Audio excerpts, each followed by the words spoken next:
we believe it. Look who we are the dreamers. We make it happen, cause we can see it. Here's to the one that keep the passion. Kepada Bapak Ibu Guru SD Negeri 050653 Bukit Lawang, salam sejahtera bagi kita semua. Pertama-tama yang saya hormati Ibu Kepala Sekolah dan juga yang saya hormati rekan-rekan Bapak Ibu Dewan Guru yang sudah menyediakan waktu, meluangkan waktunya untuk hadir pada siang hari ini. Dan tak lupa juga kita panjatkan kepada puji dan syukur kepada Tuhan Yang Maha Esa karena berkat rahmat dan kasih karunia-Nya kita diberi kesehatan sehingga kita bisa berkumpul pada siang hari ini. Adapun pada siang hari ini kita berkumpul di sini, saya mengadakan sosialisasi atau pengibasan, ya, diseminasi pemahaman dan pengalaman penerapan budaya positif, di mana ini merupakan tugas dari pendidikan guru penggerak yang sedang saya jalani saat ini. Saya sudah menyelesaikan modul 1 dan ini merupakan modul yang terakhir, yaitu modul 1.4, yaitu tentang budaya positif. Tapi sebelumnya sekali lagi saya sapa selamat datang Bapak Ibu guru hebat SD Negeri 050653 Bukit Lawang. Mari kita sama-sama saling belajar, saling berkolaborasi, dan saling mendukung untuk menerapkan budaya positif di sekolah yang kita cintai ini.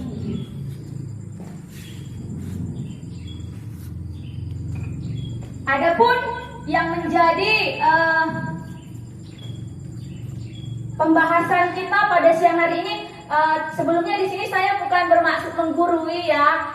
Kita di sini saling berdiskusi dengan Bapak Ibu. Kebetulan saya yang duluan mengikuti guru penggerak di sini, jadi saya ingin berbagi tentang apa yang sudah saya dapatkan, tentang apa yang sudah saya pelajari di modul-modul 1.1 sampai modul 1.4. Di sini yang pertama yaitu tentang konsep utama modul budaya positif. Konsep modul budaya positif ini ada 7. Yang pertama yaitu penerapan perubahan paradigma belajar. Yang kedua ada disiplin positif. Dan yang ketiga ada motivasi perilaku manusia. Yang keempat ada kebutuhan dasar. Yang kelima posisi kontrol restitusi. Yang keenam keyakinan kelas. Dan yang ketujuh segitiga restitusi. Dan masing-masing ini nanti akan kita ulas satu persatu dari ketujuh poin ini. Kita mulai dari yang pertama yaitu pembelajaran dengan paradigma baru. Pembelajaran dengan paradigma baru itu disebut di sini dirancang berdasarkan prinsip pembelajaran yang terdiferensiasi, sehingga setiap murid belajar sesuai dengan kebutuhan dari tahapan perkembangan untuk mewujudkan profil pelajar Pancasila. Mungkin di sini kalau profil pelajar Pancasila Bapak Ibu semua sudah sering dengar juga, ya, apalagi kita sekarang sudah memasuki kurikulum merdeka, ya. Kurikulum merdeka cuman di sekolah kita mungkin diterapkan masih kelas 1 dan kelas 4 gitu kan. Di sini tadi ada disebutkan pembelajaran terdiferensiasi. Kalau selama ini kita mungkin melaksanakan pembelajaran itu seringkali, ya,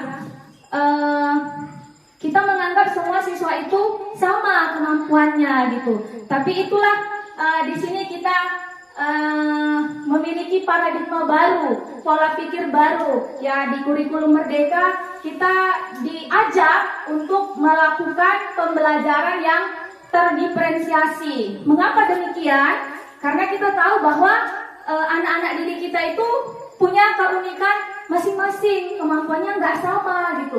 Jadi makanya misalnya si A, dia udah lancar membaca. Mungkin Bapak Ibu alami juga, ya, di lapangan ketika mengajar. Si B, dia bacanya masih ngeja gitu. Jadi ketika kita mengajar pasti nggak bisa kita memberikan pembelajaran yang sama gitu. Yang satu udah lancar baca, kita suruh aja misalnya, ayo nak tuliskan kalimat dengan menggunakan kata-kata misalnya upacara. Sedangkan yang satu masih mengeja, bagaimana mungkin dia membuat kalimat gitu. Jadi kan itu yang dikatakan pembelajaran terdiferensiasi ya. Dan ini semua tujuannya untuk mewujudkan profil pelajar Pancasila. Mungkin Bapak Ibu tahu apa aja sih poin-poin dari profil pelajar Pancasila. Boleh disebutkan Bapak Ibu?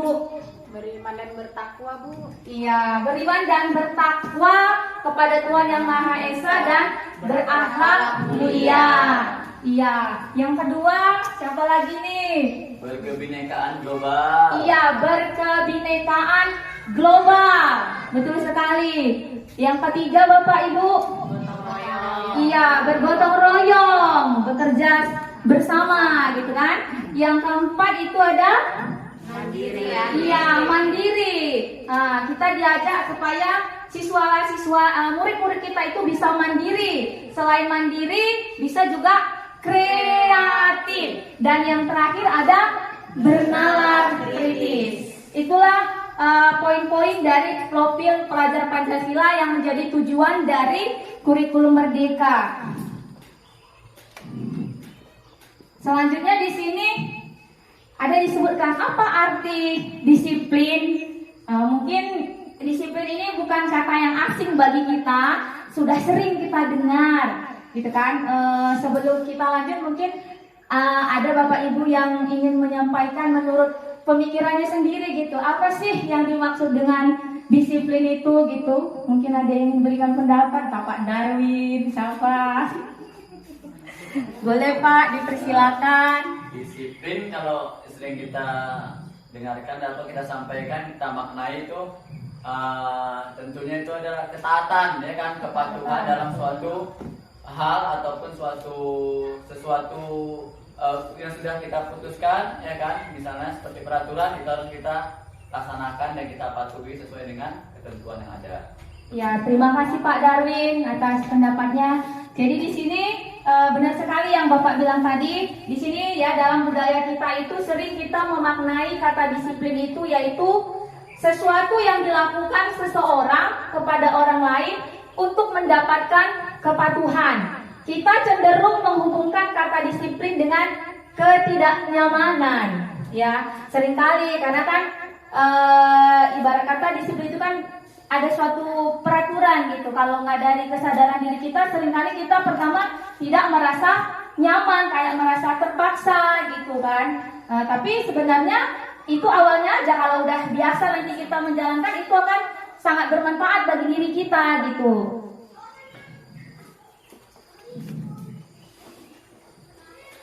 Di sini ada gambar Bapak Ki Hajar Dewantara, ya, Bapak pendidikan. Di mana di pendidikan guru penggerak ini kita mendalami tentang filosofi dari Bapak Ki Hajar Dewantara. Beliau mengatakan, di mana ada kemerdekaan, disitulah harus ada disiplin yang kuat.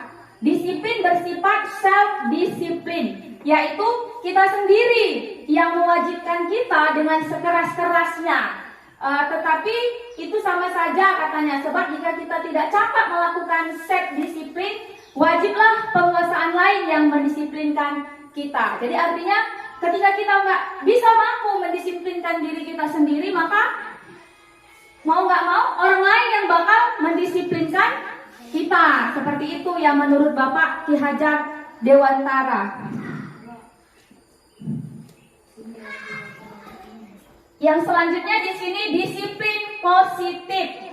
Ya, disiplin positif dikatakan merupakan salah satu cara penerapan disiplin yang bertujuan untuk menumbuhkan kesadaran serta memberdayakan anak untuk melakukan sesuatu tanpa sogokan, ancaman maupun hukuman. Jadi seringkali selama ini kita ada mengenal istilah dalam disiplin ini ada motivasi ekstrinsik. Motivasi ekstrinsik itu berarti ketika kita melakukan sesuatu itu karena dorongan dari luar. Yang kedua ada namanya motivasi intrinsik. Motivasi intrinsik itu berarti dari dalam diri kita. Nah, jadi sekarang anak-anak kadang gini, dia melakukan disiplin itu karena apa? Apakah karena takut dihukum sama gurunya, atau karena ancaman, atau karena kalau kamu disiplin nanti ibu kasih ini loh hadiah misalnya. Berarti kan dia melakukan disiplinnya nggak dari dalam diri dia, ya, tapi ada motivasi dari luar. Dan kalau seperti yang itu bisa nanti sama guru yang ini dia disiplin, sama guru yang lain tidak disiplin. Karena sama guru yang tadi kan, nanti takut dihukum, ibu itu agak kejam, misalnya kan. Nah, seperti itu. Tapi kalau motivasi intrinsik itu dari dalam diri dia, berarti dengan kesadaran penuh dia melakukan kedisiplinan itu. Jadi dimanapun, mungkin di sekolah atau di rumah, dia akan tetap menjadi pribadi yang berdisiplin. Dan karakter itulah yang memang yang mau kita tanamkan, ya, disiplin positif, yaitu motivasi intrinsik, ya, dari dalam diri sendiri. Dan di sini kita sebagai pendidik, tujuan kita adalah untuk menciptakan murid yang merdeka, ya, merdeka. Syarat utamanya adalah disiplin diri. Jadi jangan kita salah mengartikan merdeka, oh berarti merdeka bebas. Tapi merdeka di sini, merdeka belajar itu tetap dalam tuntunan guru. Guru menuntun muridnya. Nah, artinya kita melaksanakan pembelajaran yang berpusat pada murid, bukan maunya kita, tapi tetap dalam arahan kita. Makanya disebutkan di sini syarat utamanya adalah disiplin diri. Karena kalau tidak ada disiplin diri, merdeka bebas, wah bisa kacau jadinya kan begitu. Sehingga mereka berperilaku sesuai dengan nilai-nilai kebajikan dan memiliki motivasi intrinsik. Nah, itulah yang disebut dengan disiplin positif. Jadi kita sebagai pendidik, sebagai guru, kita diajak untuk bisa menciptakan murid yang berdisiplin. Dan untuk itu semua, pasti kita sebagai guru harus dulu menjadi role model, ya. Kita guru menjadi role model berarti kita memberikan contoh atau teladan sehingga murid kita melihat apa yang kita lakukan, gitu ya.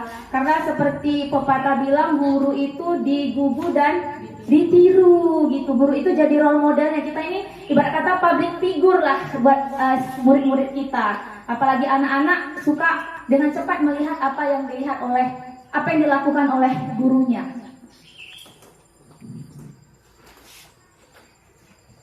Dan untuk melakukan disiplin positif ini pasti ada yang melatar belakangi. Di sini kita melihat di sini ada namanya kebutuhan dasar manusia.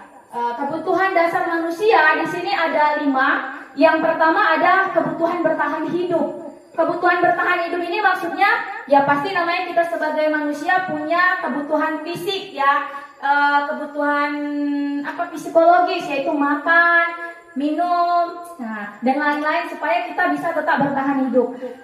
Demikian juga anak-anak didik kita. Yang kedua ada kebutuhan kasih sayang dan rasa diterima.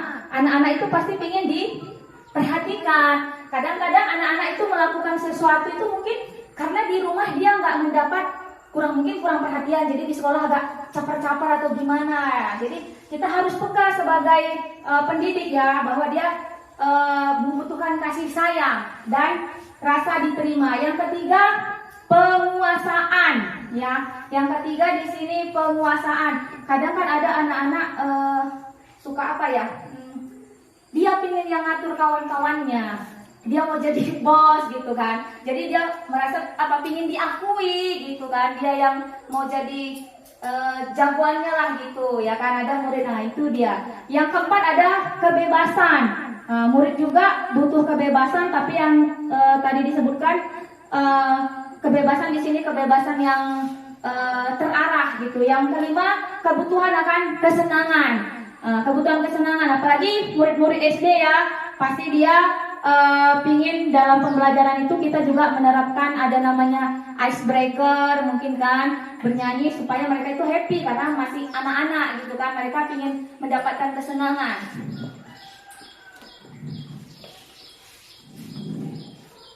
Karena ketika kebutuhan dasar manusia itu tidak terpenuhi, itu yang mempengaruhi, itu sangat berpengaruh terhadap kedisiplinan yang kita lakukan. Selanjutnya ada di sini motivasi perilaku manusia. Apa sih motivasi? Mungkin kita semua tahu ya motivasi. Di sini katanya merupakan dorongan yang timbul pada diri seseorang secara sadar atau tidak sadar untuk melakukan sesuatu tindakan dengan tujuan tertentu.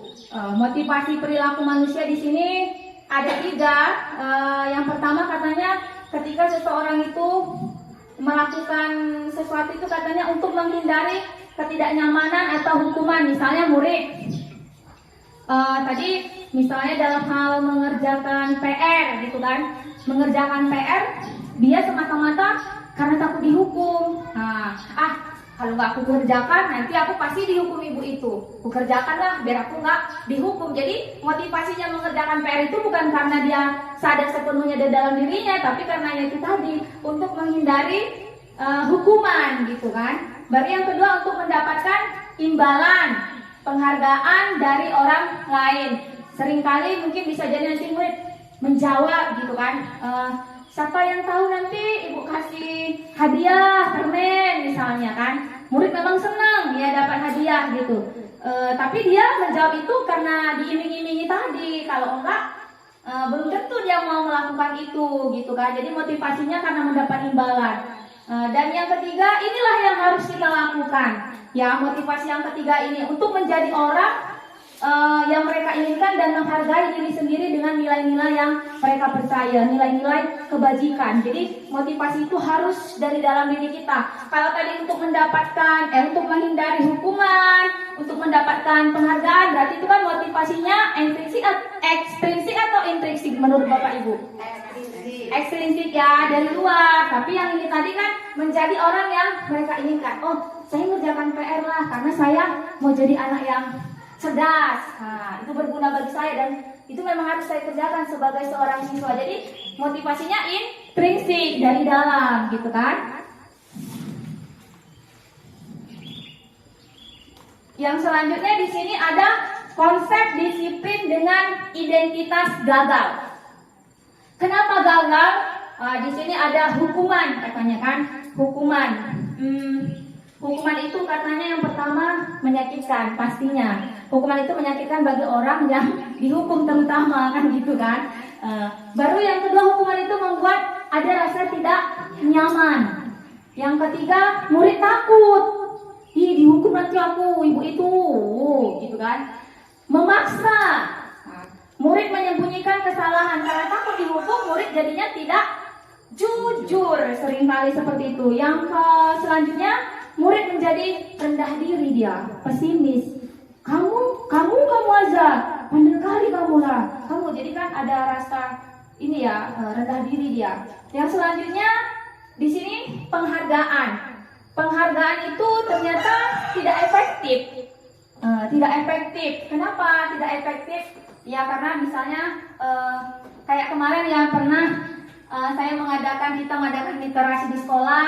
Siapa yang bisa jawab dikasih hadiah, misalnya berupa alat tulis gitu kan. Jadi jangan seterusnya gitu kan, karena bisa nanti jadi motivasinya salah buat murid-murid. Dia mau menjawab karena dikasih ada hadiahnya gitu. Kalau nggak dikasih hadiahnya males lah jawab. Jadi kan makanya dikatakan penghargaan itu tidak efektif, merusak hubungan. Jadi kan penghargaan nanti kan ya itu tadi bukan yang namanya ada rasa kecemburuan terlebih anak-anak. Dia aja yang jawab, dia dapat hadiah gitu kan. Jadi nggak mau lah kan sama dia ini gitu kan. Yang terusnya mematikan kreativitas. Seringkali ya anak-anak dia merasa ketika dia aja yang berhasil menjawab, misalnya dapat hadiah aja, dia merasa udah cepat puas gitu. Akhirnya dia nggak mau mencoba hal-hal yang baru, yang lebih lagi, yang pastinya dia bisa gitu kan. Udah merasa puas di kelas itu, aku terus yang jawab, saya terus gitu kan. Baru selanjutnya menghukum dengan sistem ranking. Iya, sekarang ya kita nggak bisa lagi, nggak boleh lagi memberikan ranking, menulis ranking di raport, karena itu bisa menyebabkan yaitu tadi ada anak yang nggak dapat ranking merasa mungkin jadinya dia itu tadi rendah diri kan, saya bodoh kali. Jadi bisa juga nanti orang tuanya karena anaknya entah ranking terakhir gitu merasa nggak berhasil mendidik anak-anaknya gitu kan, kenapa anak saya nggak dapat ranking, yang itu dapat ranking gitu. Makanya di sini kan dikatakan penghargaan itu bisa dengan sistem ranking itu bersifat menghukum. Yang selanjutnya merampas hak menghargai diri, ya, merampas hak menghargai diri. Jadi di sini inilah dia tentang hukuman dan penghargaan yang merupakan konsep disiplin dengan identitas gagal. Melaksanakan disiplin tapi dengan cara menghukum dan penghargaan itu nggak efektif. Yang selanjutnya di sini ada konsep disiplin dengan identitas sukses. Nah, di sini ada konsekuensi dan ada restitusi. Kalau tadi misalnya hukuman, penghargaan, konsekuensi pastinya mungkin Bapak Ibu sudah sering dengar. Tapi restitusi mungkin apakah Bapak Ibu sudah pernah mendengar sebelumnya? Mungkin udah pernah tapi belum mendalami kali gitu ya.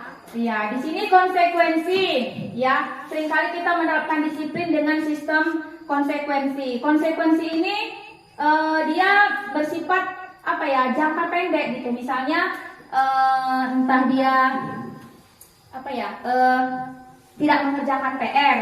Nah, tidak mengerjakan PR. Kamu udah tahu kan kalau tidak mengerjakan PR nanti berdiri di depan selama 10 menit atau mungkin menulis di bukunya sampai 100 kali lipat. 100 ya banyak gitulah, satu penuh gitu kan konsekuensinya.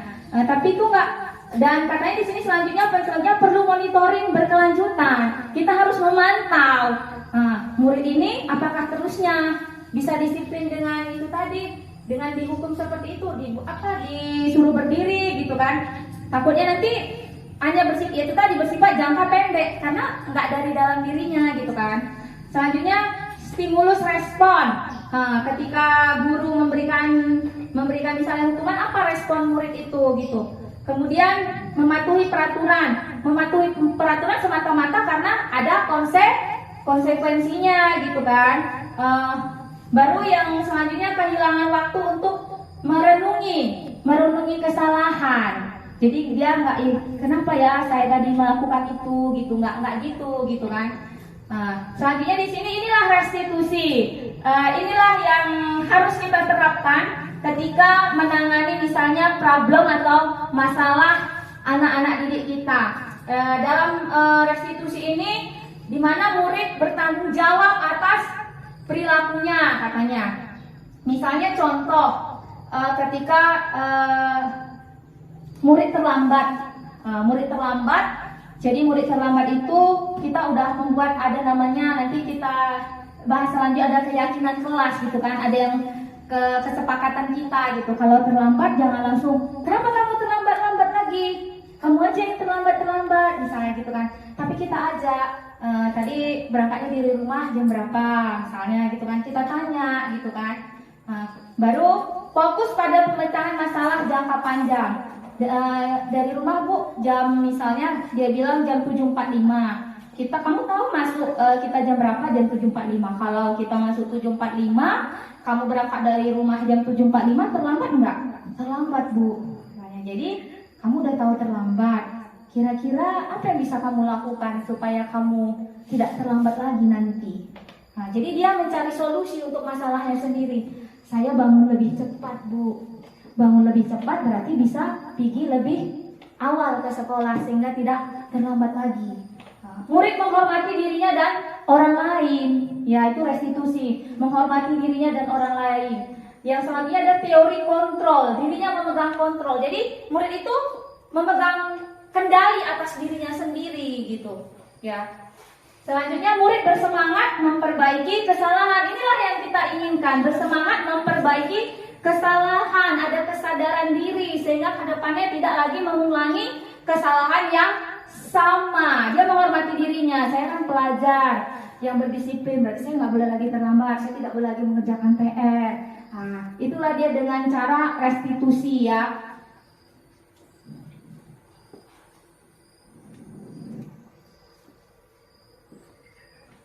Ini dia kita lebih mendalami lagi yang namanya konsep disiplin pendekatan restitusi. Ya, sebuah cara menanamkan disiplin positif pada murid. Nah, di sini kita lihat dulu apa sih yang dimaksud dengan restitusi.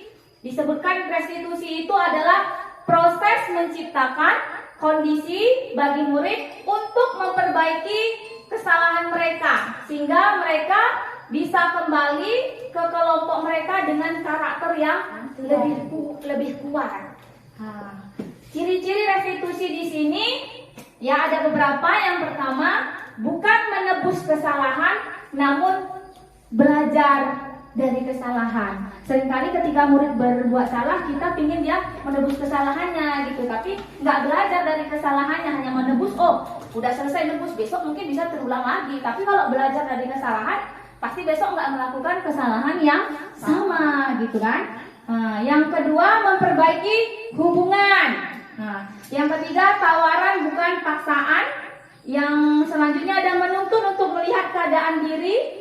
Kemudian mencari kebutuhan dasar yang mendasari tindakan. Fokus kepada karakter bukan tindakan. Menguatkan dan fokus pada solusi. Jadi dengan cara restitusi ini, ketika murid misalnya melakukan sebuah kesalahan atau pelanggaran, misalnya tadi saya buat contohnya, misalnya terlambat atau tidak mengerjakan PR. Jadi kita tanya, apa yang melatar? Pasti ada alasannya kan, kenapa dia terlambat, kenapa dia tidak mengerjakan PR. Nah, jadi nanti dia mencari solusinya sendiri, tapi kita mengarahkan dia untuk menemukan solusi itu, sehingga mereka nanti menjadi karakter, menjadi pribadi yang berkarakter, mandiri dan bertanggung jawab, seperti itu.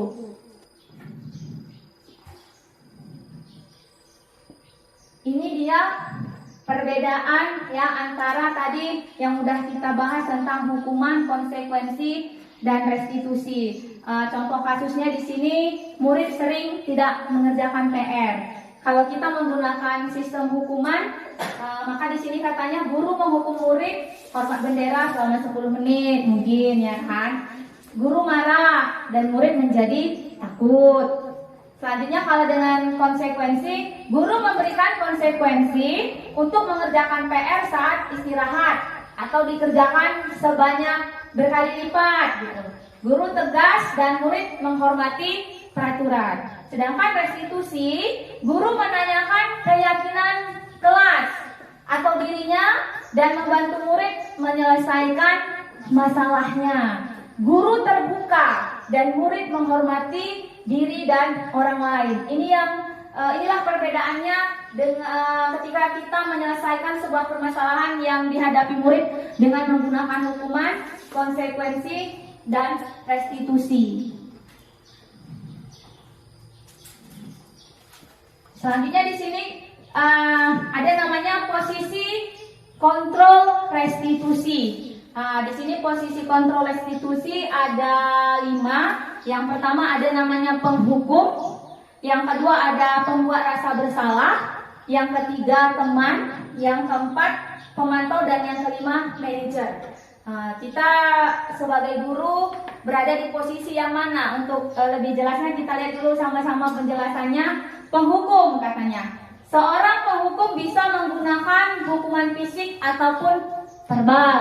Ya, guru yang menerapkan posisi penghukum akan berkata, kamu selalu saja salah. Kedua, ketika guru berperan sebagai pembuat rasa bersalah. Pada posisi ini, guru biasanya bersuara lebih lembut. Ya, pembuat rasa bersalah akan menggunakan keheningan yang membuat orang lain merasa tidak nyaman, bersalah atau rendah diri. Dan yang ketiga, ketika guru memposisikan dirinya sebagai teman kepada murid, maka di sini pada posisi ini guru tidak akan menyakiti, namun akan tetap berupaya mengontrol murid melalui persuasi, melalui bujukan, mungkin gitu kan. Aduh jangan ribut lah, nanti ibu malu, misalnya gitu ya. Memantau berarti mengawasi. Ya, pada saat kita mengawasi, kita bertanggung jawab dengan perilaku orang-orang yang kita awasi. Dan yang terakhir, manajer. Ya, dengan memposisikan diri sebagai manajer, ya posisi terakhir manajer dikatakan di sini posisi di mana guru berbuat sesuatu bersama dengan murid. Ya, dengan murid mempersilahkan murid mempertanggungjawabkan perilakunya. Ya, mendukung murid agar dapat menemukan solusi atas permasalahannya sendiri. Itu kalau kita memposisikan diri sebagai manajer, seperti itu dia. Ini dia contoh penerapannya. Contoh penerapan 5 posisi kontrol. Ini kasusnya kasus murid datang terlambat. Kalau kita memposisikan sebagai penghukum, mungkin yang kita katakan kepada murid kita, anak didik kita ketika terlambat, kamu selalu saja datang terlambat. Pasti selalu terakhir datang. Gitu kan? Beri pembuat merasa bersalah. Kamu bagaimana ya? Kamu sudah janji dengan ibu tidak akan datang terlambat lagi. Kamu kenapa ya senang sekali mengecewakan ibu? Ibu benar-benar kecewa sekali sama kamu, gitu kan? Pembuat rasa bersalah. Kalau sebagai teman, mungkin gurunya berkata, ya sudah, kali ini tidak apa-apa. Sudah, duduk sana kamu. Seperti itu. Kalau sebagai pemantau, peraturannya apa? Apa yang telah kamu lakukan? Sanksi atau konsekuensinya apa? Itu sebagai pemantau. Tapi sebagai manajer di sini, maka guru akan menanyakan kepada murid tersebut, apakah kamu mengetahui apa kesalahan kamu? Lalu selanjutnya mungkin ada pertanyaan yang kita sampaikan, bagaimana kamu bisa memperbaiki kesalahan kamu ini supaya tidak terulang lagi. Seperti itu dia penerapannya untuk 5 posisi kontrol. Jadi di sini ada penghukum, pembuat merasa bersalah, teman, pemantau, manajer. Saya ingin bertanya nih sama Bapak Ibu, selama ini gitu kan, posisi yang mana yang sering kita lakukan di antara kelima poin ini? Apakah kita sebagai penghukum, pembuat merasa bersalah, sebagai teman, atau pemantau, atau manajer ketika kita menerapkan untuk siswa-siswi, murid-murid kita bisa berdisiplin? Posisi yang mana kira-kira Bapak Ibu? Mungkin penghukum ya. Kebanyakan ya penghukum, mungkin ya pemantau. Campur ya. Campur-campur ya. Teman mungkin ya. Ibu Moni katanya teman juga, ya kan? Penghukum, tapi banyak kali penghukum karena sering kali kita merasa dengan adanya hukuman itu kita kayaknya manjur gitu. Murid-murid itu bisa berdisiplin gitu. Padahal itu tadi motivasinya itu dari luar, semata-mata karena takut dihukum, bukan dari dalam dirinya gitu. Makanya dari sini kita diajak ke depannya supaya ketika menghadapi murid kita yang sedang mengalami permasalahan, kita memposisikan diri kita sebagai manajer. Ini dia keyakinan kelas. Keyakinan kelas kami sudah buat, boleh dilihat di belakang keyakinan kelas kami walaupun nggak cantik-cantik kali. Keyakinan kelas, katanya di sini. Mengapa keyakinan kelas? Mengapa tidak peraturan saja? Katanya kan. Mengapa kita mempunyai peraturan tentang? Jadi di sini saya ada pertanyaan pemantik ya. Kan gini, apa sih beda keyakinan kelas sama peraturan? Misalnya ada pertanyaan pemantik di sini kan, mengapa kita mempunyai peraturan tentang penggunaan helm pada saat mengendarai sepeda motor? Menurut Bapak Ibu kira-kira kenapa? Keamanan, iya benar sekali. Selain itu mungkin Bapak Ibu? Keselamatan. Iya, keselamatan, keamanan dan keselamatan. Jadi bukan kita pakai helm bukan semata-mata peraturan ya. Kayak saya dan Pak Darwin kan sering pakai helm, kan lewat kantor polisi. Karena ada orang gini, kadang seperti saya dulu mengajar di SMP 6, orang bilang gini, ngapain pakai helm ke SMP 6 gitu kan, nggak ada lewat pos polisi takut dirazia. Bukan semata-mata karena razia, bukan karena peraturan kita pakai pakai helm, tapi kita karena kita yakin kita pakai helm ketika kita mengendarai sepeda motor itu bisa lebih aman, ya kan, lebih safety gitu kan, keselamatannya lebih terjaga. Berarti kan kita yakin, makanya yakin bukan peraturan, keyakinan. Yang kedua, mengapa kita memiliki peraturan tentang penggunaan masker dan mencuci tangan setiap hari? Sama kayak ini tadi kan, karena kita percaya kalau kita cuci tangan, pakai masker, kita lebih terjaga kesehatan kita, bukan karena covid aja, pas musim covid aja kita sering pakai hand sanitizer, sekarang nggak lagi kan, nggak gitu kan. Nah, jadi itulah dia tentang keyakinan. Makanya mengapa keyakinan bukan peraturan. Ini dia gambar, ini dokumentasi kami ketika kami membuat keyakinan kelas. Jadi di sini nanti mungkin Bapak Ibu juga bisa nanti kita saling berkolaborasi membuat keyakinan kelas ya di kelas kita masing-masing, di mana nanti dari keyakinan kelas ini kita bisa membuat keyakinan sekolah, kan gitu kan, buat keyakinan sekolah gitu. Kami di sini keyakinan kelas 3 di sana ada beberapa poin. Yang pertama itu ada disiplin, yang kedua itu ada bertakwa kepada Tuhan Yang Maha Esa, kemudian datang tepat waktu, selanjutnya saling menghargai, bersikap sopan, jujur, dan menjaga kebersihan. Ya. Bentuk keyakinan kelas katanya di sini. Bagaimana caranya kita membuat keyakinan kelas? Keyakinan kelas itu katanya lebih bersifat abstrak, ya, daripada peraturan yang rinci dan konkret katanya. Keyakinan kelas hendaknya tidak terlalu banyak, jadi jangan sampai banyak kali gitu kan, hingga yang mudah diingat aja dan dipahami oleh semua warga kelas. Jadi kata-katanya pun yang jangan terlalu panjang, yang singkat-singkat aja. Disiplin, bersikap sopan gitu, jangan disiplin harus begini. Jadi kan murid pun nggak ini gitu kan. Nah itu maksudnya. Semua warga kelas hendaknya berkontribusi dalam pembuatan keyakinan lewat kegiatan curah pendapat. Jadi nggak guru sendiri yang buat gitu, kayak saya kemarin gitu kan, kita sama anak-anak didik, tapi kita kasih contoh, apalagi kita buat gitu kan, mereka berpartisipasi, dilibatkan, ngasih pendapatnya gitu kan. Nah, setelah keyakinan kelas senantiasa dibuat dalam bentuk positif ya. Nah, kemudian keyakinan kelas sesuatu yang dapat diterapkan dalam lingkungan, maksudnya dalam lingkungan sekolah kita ini, gitu kan. Jadi nanti setelah kita sepakati, kita sama-sama, jadi nanti murid diajak menempelkan keyakinan kelas yang sudah disepakati ke depan ya. Kemudian bersedia meninjau kembali keyakinan kelas dari waktu ke waktu. Ketika kita sudah membuat keyakinan itu, apakah murid-murid ini ada perubahan mungkin yang selama ini mungkin agak ribut gitu kayak mana, atau jangan sampai keyakinan itu hanya sebagai pajangan gitu, tapi keyakinan kelas itu menjadi kesepakatan kita bersama dan harus kita jalankan gitu kan. Nah, makanya nanti ketika anak-anak mungkin ada melakukan pelanggaran, ayo ingat, kamu ingat enggak kita udah pernah buat keyakinan kelas. Nah, kamu ribut, kamu ini melakukan melanggar keyakinan kelas kita yang mana? Disiplin Bu katanya. Iya, karena ribut kan nggak disiplin gitu ya Bapak Ibu. Selanjutnya di sini ada namanya segitiga restitusi.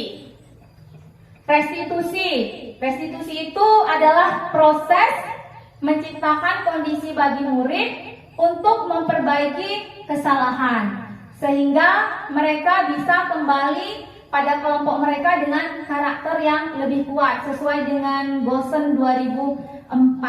Karena seringkali kan murid ini kadang kalau misalnya melakukan kesalahan dihukum, kadang sebagian dia merasa malu, minder, takut gitu kan. Tapi di sini kan diajak supaya murid itu bisa kembali ke kelompoknya, ke teman-temannya, tapi dengan karakter yang lebih kuat. Dia berubah, menyadari kesalahannya, bertanggung jawab dengan kesalahan yang dia buat dan tidak mengulanginya lagi, seperti itu. Katanya di sini restitusi bukan untuk menebus kesalahan, ya. Restitusi adalah sebuah tawaran, bukan paksaan. Jadi kita nggak bisa memaksakan. Ya, kita kasih tahu ini begini, gitu kan? Nah, restitusi fokus pada solusi, mencari jalan keluar. Ketika murid itu terlambat, tidak mengerjakan PR-nya, maka kita mencari solusi bagaimana caranya supaya untuk kedepannya selanjutnya jangan lagi terulang kembali seperti itu. Dapat mengembalikan murid yang berbuat salah pada kelompoknya. Ini dia gambar segitiga restitusi, mungkin agak kurang jelas ya karena bacaannya terlalu kecil. Jadi segitiga restitusi itu terdiri dari 3 bagian. Yang pertama katanya menstabilkan identitas, tidak langsung menyalahkan murid. Seperti tadi kasus murid datang terlambat, kita nggak boleh langsung menjas murid, kamu aja yang terlambat. Tapi kita tanya kenapa terlambat. Mungkin tadi yang seperti saya bilang tadi, iya Bu, saya tadi semalam bangunnya kesiangan kan. Kenapa bangunnya kesiangan? Mungkin nonton TV, gitu kan. Jadi kita bilang, iya, semua manusia itu pasti pernah melakukan kesalahan, termasuk ibu juga pernah melakukan salah, bukan hanya kamu.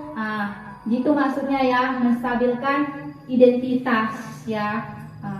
Terus yang selanjutnya validasi tindakan yang salah ya, validasi tindakan yang salah. Kita tanyakan murid itu kan pasti melakukan kayak tadi nggak ngerjakan PR, datang terlambat, pasti ada yang melatar belakangi alasannya. Kayak tadi misalnya datang terlambat karena bangunnya kesiangan. Kenapa bangun kesiangan? Akibat mungkin nonton TV. Berarti nanti bagaimana caranya supaya nggak terlambat lagi? Tidurnya harus, dia sendiri yang menjawab nanti kan, tidurnya harus lebih awal Bu. Biasanya jam 9 atau jam 10, bisa aja jam 10 jadi jam 9. Berarti bisa bangun lebih pagi, gitu kan, nggak terlambat ke sekolah lagi. Dan yang terakhir, kita menanyakan keyakinan. Kita kan udah buat keyakinan jelas, datang tepat waktu. Hari ini kamu datang terlambat. Sesuai nggak sama keyakinan? Kamu masih ingat nggak keyakinan kelas yang pernah kita buat? Ingat Bu, apa salah satu bunyinya? Datang tepat waktu. Kamu hari ini datang tepat waktu nak? Tidak Bu, berarti kamu sudah melanggar keyakinan kelas kita. Jadi kan kita nanti bantu cari solusi seperti tadi, bagaimana caranya nggak terulang lagi kesalahannya. Dan ini dia Bapak Ibu ya, katanya di sini. Ini yang terakhir ya, dalam penerapan program disiplin positif hendaknya guru ya, kita semua memiliki standar kepribadian ya, profesional dan sosial yang baik, di mana guru mampu berefleksi pada posisi kontrolnya saat ini. Bagaimana perjalanan dirinya sebagai seorang among. Kita guru ini kalau menurut filosofi Ki Hajar Dewantara sebagai among, katanya among ya kan, dimana sekolah ini adalah lahan, sedangkan kita adalah petani dan murid itu adalah benihnya.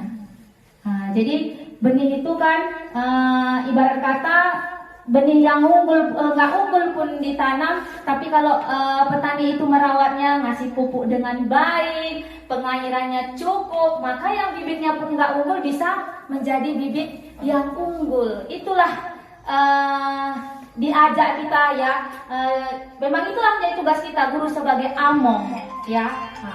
Posisi di sini posisi manajer ya, posisi manajer ya, yang murid-murid menjadi, di mana nanti murid-murid menjadi insan mandiri ya, merdeka dan bertanggung jawab.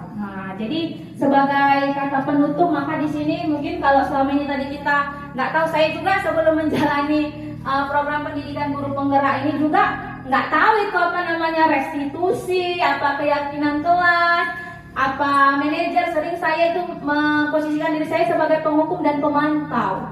Tapi di sini ya ternyata yang lebih efektif itu adalah kita memposisikan diri kita sebagai manajer. Kita ini adalah among gitu kan, among di mana nanti dengan memposisikan diri kita sebagai manajer, maka akan terlahir murid-murid yang menjadi pribadi yang mandiri, insan yang mandiri, merdeka, bertanggung jawab sesuai dengan profil pelajar Pancasila. Jadi itulah dia tentang diseminasi budaya positif yang saya sampaikan pada hari ini. Kalau mungkin ada tadi kata-kata yang salah atau tidak berkenan di hati Bapak Ibu, saya mohon maaf. Masih banyak kekurangan. Semoga bermanfaat. Sama-sama kita di sini bisa melakukan ya, saling sama-sama belajar, saling berkolaborasi seperti yang di awal saya bilang tadi, kita saling mendukung supaya tercipta budaya yang positif di sekolah kita ini menjadi lebih baik lagi. Jadi sampai di sini untuk sosialisasi yang saya sampaikan. Saya ucapkan banyak terima kasih kepada Bapak Ibu. Salam guru penggerak katanya kan, salam guru penggerak, tergerak gitu kan, tergerak. Kenapa gini? Saya mau buat gini, jadi kan tergerak. Karena kita tergerak, berarti menyebabkan kita apa? Bergerak. Karena tergeraklah maka kita bergerak. Setelah kita bergerak, baru kita bisa menggerakkan orang lain. Nggak mungkin kita menggerakkan orang lain kalau kita sendiri pun nggak gerak kan gitu. Makanya di sini salam guru penggerak, tergerak, bergerak, menggerakkan. Boleh sama-sama kita ini ya kata Pak Ibu, biar udah lapar Pak Ibu, udah siang ya kan. Udah ini lama kali nih Bu Yeni gitu kan. Nanti salam guru penggerak berarti kan nanti sepakat tergerak, bergerak, menggerakkan gitu, sama-sama dengan semangat, excited ya kan. Iya ya, saya pandu dari sini ya kan Bapak Ibu. Salam guru penggerak, tergerak, bergerak, menggerakkan. Oke, SD Bukit Lawang luar biasa. Iya, terima kasih semuanya. Sampai di sini dulu. Selamat siang buat kita semua. Atau mungkin sebelum saya akhirin, Pak, mungkin ada pertanyaan dari Bapak Ibu, boleh 1-2 pertanyaan yang mungkin ada yang mau ditanyakan terkait tentang diseminasi positif, boleh. Nanti ada unek-unek tadi gitu kan. Sudah pas semuanya, oke lah ya. Sekarang bersama-sama tinggal kita menjalankannya. Oke, terima kasih semuanya Bapak Ibu, selamat siang. Percaya yang kuasa guru penggerak akan selalu ada untuk siswa Indonesia bahagia.